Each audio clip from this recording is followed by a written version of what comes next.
Physics tells us that everything is energy, particles vibrating at different frequencies. But those particles, they're 99.9999999% empty space. Your body, your house, the stars, nothing but patterns of vibration, illusions stacked upon illusions.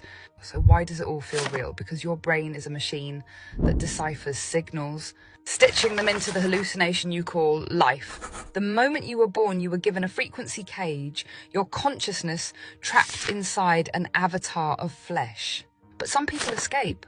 The CIA's Declassified Gateway Process Report, 1983, reveals how the human brain can be hacked, how certain sound frequencies can untether consciousness from the body. Robert Monroe, the man behind the Monroe Institute, discovered that binaural beats, specific audio frequencies played in each ear, sync the left and right hemispheres of the brain. The result? Out-of-body experiences, OBEs, time distortion, seeing the past, future and elsewhere, contact with non-human entities. The US military weaponized this. They trained operatives to remote view hidden locations, gather intelligence without ever leaving their rooms. But the deeper they went, the more disturbing things got. One operative went too far. They say he vanished mid-session. His body remained, but his mind, it never came back. What did he see? What did he become? Every ancient religion, every secret society whispers the same hidden truth. You are a fragment of something greater, but something is keeping you here. The Bible calls it the prince of the power of the air, Ephesians 2:2, a force that controls the illusion of reality. The Gnostics called it the demiurge, a false god who spun the material world to trap divine souls. The Egyptians spoke of Anubis weighing the soul, warning of the devourer who consumes those who fail to escape. And then there's the moon matrix theory, the idea that the moon is an artificial satellite beaming signals to Earth to maintain the illusion. A cosmic broadcasting station keeping your consciousness asleep. What happens when you break the signal? You've heard of the light at the end of the tunnel? People who have near-death experiences describe a glowing figure, a feeling of peace, of being welcomed. It's a trick. In Tibetan Buddhism, the Bardo Thodol, Book of the Dead, warns that after death, spirits are met by deceptive beings who try to lure them back into reincarnation. The Gnostics said the archons do the same thing. What if the moment you die, you are intercepted? You're shown a past life review, a manufactured guilt trip to push you back into the cycle. You're told you have a purpose to fulfill, but why would a divine soul need to learn anything in a prison? You're given the choice to reincarnate, but in reality it's not a choice, just a reset button. The soul trap theory suggests that Earth is a recycling center. You are not supposed to come back, but something keeps pulling you in.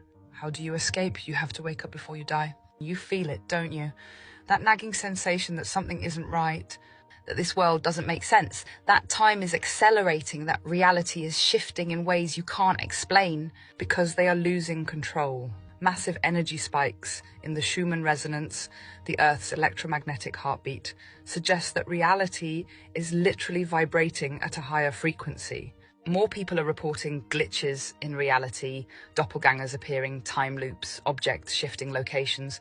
Lucid dreams are intensifying because your subconscious is waking up before your body does. But they have countermeasures. The distractions, the endless loops of fear, media, control. They want you focused on the illusion so you never see what's beyond it. Because if you do, you remember. And once you remember, you can never be controlled again. This world is a script. The laws of physics are rules, not absolute truths. Your consciousness is not bound by your body. The real war is not between nations or ideologies or religions. The real war is for your mind, your awareness, your soul. Do not believe everything you see. Do not trust the light at the end of the tunnel. Do not let them pull you back in. Because the moment you see through the illusion, the moment you refuse to play by its rules, you are free. Everything you've ever known is a lie. Not just society, not just history, everything. The colors you see, the air you breathe, the laws of physics, they are not real. Your brain does not process reality, it constructs it. The electrical signals interpreted as sight, sound, touch, they are filters designed to keep you from perceiving what's really there. But sometimes something breaks through. People see things that shouldn't exist. Glitches in time, impossible shadows. Some experience time loops, déjà vu that lasts too long, making them question if they've lived this moment before, because they have. Others wake up in a world slightly off. The Mandela effect, where millions of people remember history incorrectly, or perhaps correctly, but something rewrote it. What does this mean?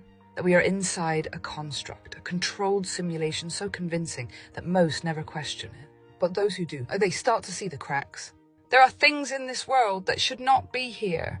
They are seen in sleep paralysis. They are glimpsed in the corner of the eye. They are whispered about in ancient texts. In the Dead Sea Scrolls, they are called the Watchers, fallen beings that walk unseen among us.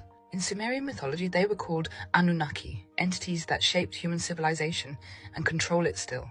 In modern encounters, they are shadow people, figures that flicker in the dark, watching, waiting. Those who experience them describe a primal fear unlike anything else. They do not move like us. Their motion is wrong, glitching between locations, defying the rules of space. They drain energy. People report paralysis, exhaustion, illness after encountering them. They react to awareness. The more you notice them, the more they notice you. Some believe they are interdimensional parasites, feeding off human fear. Others claim they are fragments of a forgotten intelligence, remnants of something erased. But the scariest theory, what if reincarnation is not a second chance, but a sentence? Souls wiped clean, memories erased, thrown back into a body to suffer again. They call it karma, destiny, a learning experience, but what if those are lies to keep us obedient? What if we are not here to grow, but to be harvested? That they are caretakers, guards of this false reality. And when you see them, it means you're close to breaking out. What if everything we've been told about the afterlife is wrong? Religious texts describe a realm of infinite suffering, hell, a place of torment where souls are trapped. Now look around, a world where suffering is endless, where people are born only to decay, where time is a slow grinding death sentence, where memory fades and those you love are torn away from you, one by one.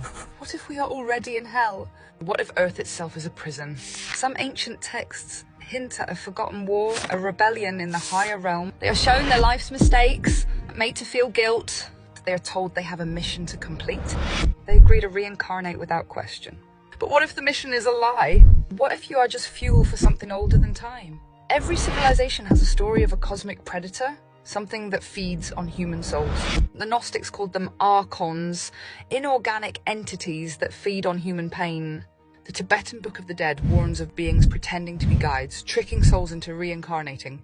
The Christian Bible speaks of the Prince of the Air, Ephesians 2:2, an intelligence that controls reality itself. This is not mythology. The Big Bang, the beginning of the machine. The moon, a frequency control device, broadcasting the simulation. The light at the end of the tunnel, the soul trap. People who have near-death experiences report the same manipulation tactics used by cults. A being of light tells them they must return. There are whispers of those who escaped. They did not follow the light when they died. They rejected the soul trap, choosing to leave the cycle. They became unseen, untraceable. Some believe astral projection is the first step, training consciousness to detach before death. Others practice frequency control, aligning their mind to resonate beyond the feeding range. The rarest claim to have seen outside the simulation and returned with knowledge of the exit. They speak of the unseen gate, a way out beyond time, beyond space, a path to where we were before the fall. But here's the warning, they do not want you to find it. The Great Reset is coming. Every civilization ends the same way. The Mayans vanished. The Sumerians disappeared. The Indus Valley people erased. Why? Because when too many souls wake up, the system resets. A cataclysm, a flood, a war, a virus, history rewritten. The sleepers put back under. What if 2020 was the first wave? People felt time accelerating. More glitches appeared in reality. Dreams became more vivid, more prophetic. Something is breaking down. And when it collapses, will you be awake or will you be recycled? Final warning, they know you know. The moment you start asking questions, they notice. The shadows move closer. The synchronicities increase. The dreams become more vivid, more urgent. That's not coincidence, that's a test. Because once you know the truth, you can never go back. And the only question left is, will you escape?